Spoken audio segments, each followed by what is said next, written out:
خطاب کرے جناب حافظ نعیم الرحمان صاحب امیر جماعت اسلامی پاکستان۔ نعروں کا جواب بھرپور انداز سے دیجیے، حکمرانوں تک آواز آنی چاہیے۔ نعرہ تکبیر! لبیک لبیک لبیک یا غزہ! لبیک لبیک لبیک یا اقصی! امریکہ کا جو یار ہے، امریکہ کا جو یار ہے، جو بکنے کو تیار ہے، جو بکنے کو تیار ہے، بالروح بالدم نزدیک یا اقصی، بالروح بالدم نزدیک یا اقصی۔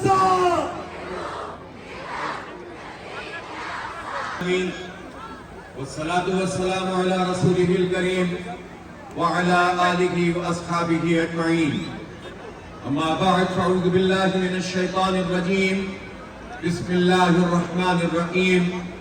يا أيها الذين آمنوا ما لكم إذا قيل لكم انفروا في سبيل الله اثاقلتم إلى الأرض أرضيكم بالحياة الدنيا من الآخرة فما متاع الحياة الدنيا في الآخرة إلا قليل.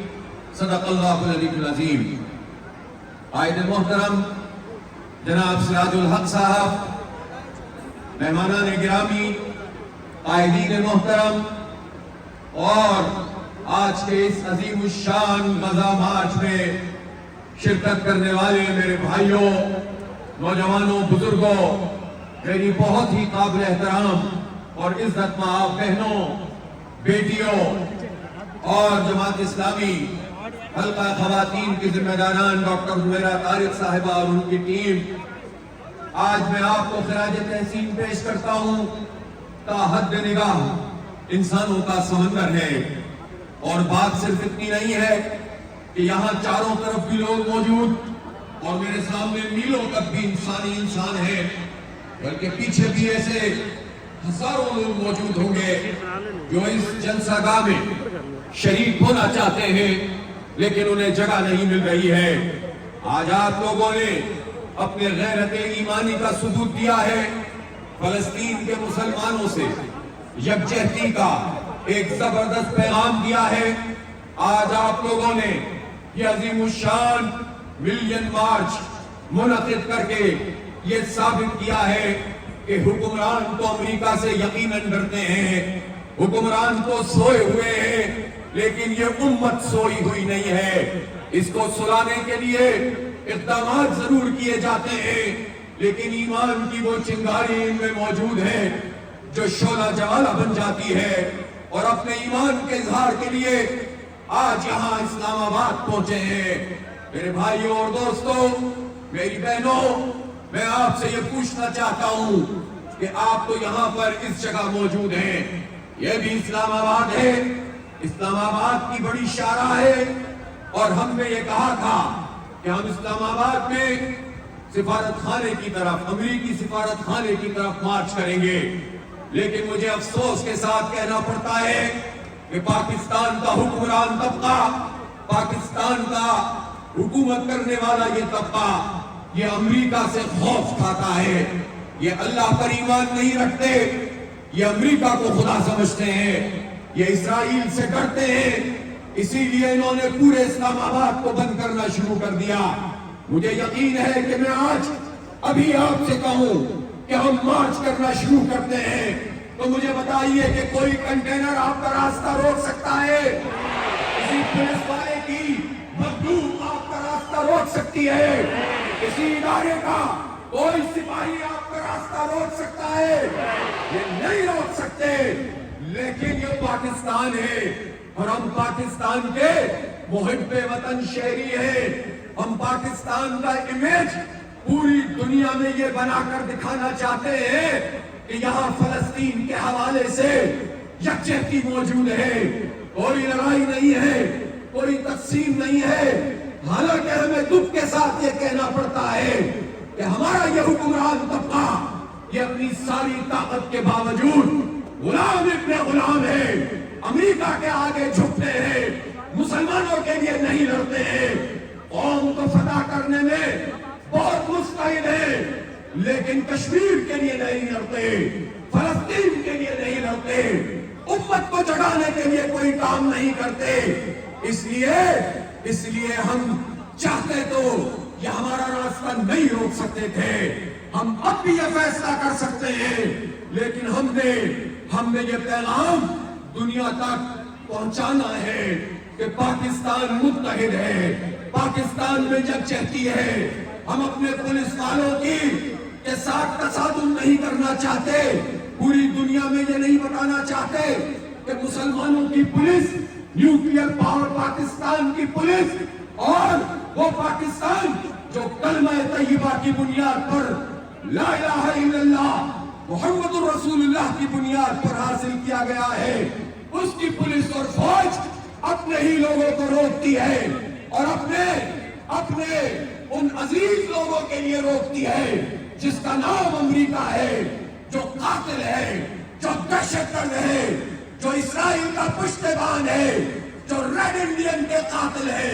جو ویتنام کے لوگوں کے قاتل ہے، جو عراق کے لوگوں کے قاتل ہے، وہ امریکہ ہے، جو افغانستان کے انسانوں کا قاتل ہے، جو دنیا میں حکومتوں کا تختہ الٹتا ہے، وہ امریکہ ہے جو ہیروشیما اور ناگاساکی کے انسانوں کا قاتل ہے۔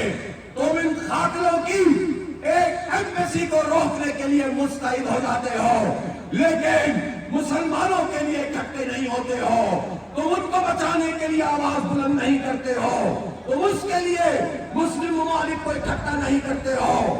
اس لیے میں پاکستان کی حکومت سے بھی کہنا چاہتا ہوں، افواج پاکستان سے بھی کہنا چاہتا ہوں کہ بہت ہو گیا ہے، بچے کٹ رہے ہیں، ان کے جسم فضاؤں میں بکھر رہے ہیں، روز مائیں اپنے بچوں کی لاشیں لے کر امت کو پکارتی ہے کہ کوئی ہے جو ہماری مدد کو آئے، ہم جاگ رہے ہیں اور امت سو رہی ہے، فوجیں سو رہی ہیں، پوری دنیا ایک طرف، پاکستان ایک طرف، لوگ پاکستان کی طرف بڑی امید سے دیکھتے ہیں۔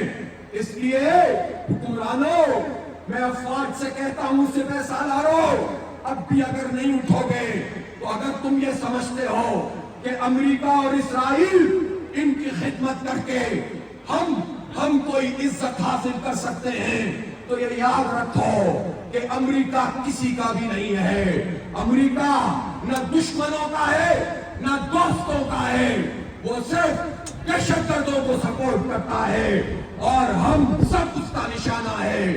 دیکھنا ہو تو خود امریکہ میں نوجوانوں کو دیکھو جو اپنی ہی حکومت کے خلاف کھڑے ہوئے ہیں، کولمبیا کے ان نوجوانوں کو، ان طالب علموں کو ہم خراج تحسین پیش کرتے ہیں جو فلسطین کا مقدمہ لڑ رہے ہیں۔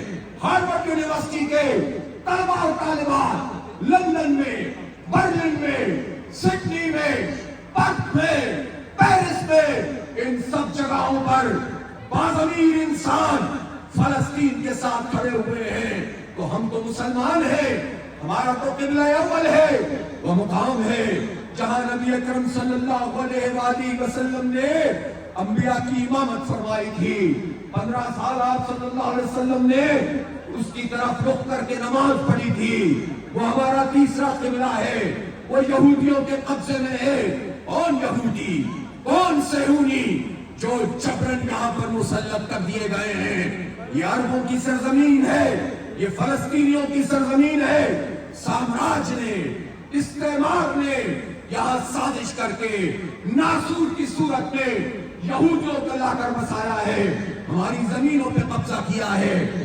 آج بھی صرف غزہ میں ہی قبضہ کرنے کا خواب نہیں دیکھ رہے، ویسٹ بینک میں بھی 1 لاکھ سے زائد لوگ پچھلے 1-2 مہینے میں انہوں نے گھروں سے بے گھر کیے ہیں۔ اس لیے میں کہنا چاہتا ہوں یہ سلسلہ رکے گا نہیں، ہمیں روکنا پڑے گا، متحد ہونا پڑے گا، عالم اسلام کو بھی جگانا پڑے گا اور لائک مائنڈڈ ممالک، وہ سارے باضمیر ممالک جو اس وقت اسرائیل کے خلاف ہے انہیں بھی اکٹھا کرنا پڑے گا.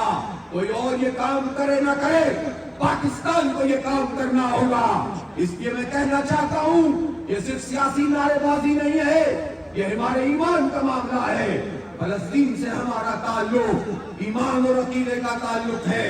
فلسطینیوں سے ہمارا تعلق لا الہ الا اللہ محمد الرسول اللہ کا تعلق ہے. یہی تو وجہ ہے کہ پاکستان بننے کی جب تحریک چل رہی تھی تو صرف پاکستان کے لیے نہیں تحریک چل رہی تھی، فلسطین کی ریاست کی آزادی کی تحریک بھی قائد اعظم ساتھ ساتھ چلا رہے تھے. علامہ اقبال نے 1931 میں فلسطین کا دورہ کیا تھا. لیاقت علی خان نے واضح کر دیا تھا کہ ہم کبھی اسرائیل کو تسلیم نہیں کریں گے، ہم اپنی روح نہیں بیچ سکتے چند ڈالروں کے عوض. قائد اعظم نے اسرائیل کو مغرب اور استعمار کی ناجائز اولاد قرار دیا تھا اور اعلان کر دیا تھا کہ پاکستان اسرائیل کو کبھی تسلیم نہیں کرے گا. اس لیے میں حکمرانوں سے بھی یہ کہنا چاہتا ہوں کہ ہم اس طرح کی جب خبریں سنتے ہیں کہ کچھ لوگ پاکستان سے گئے اور اسرائیل میں جا کر کچھ وعدے وعید کر کے آئے ہیں تو زبانی جمع خط سے بات نہیں چلے گی.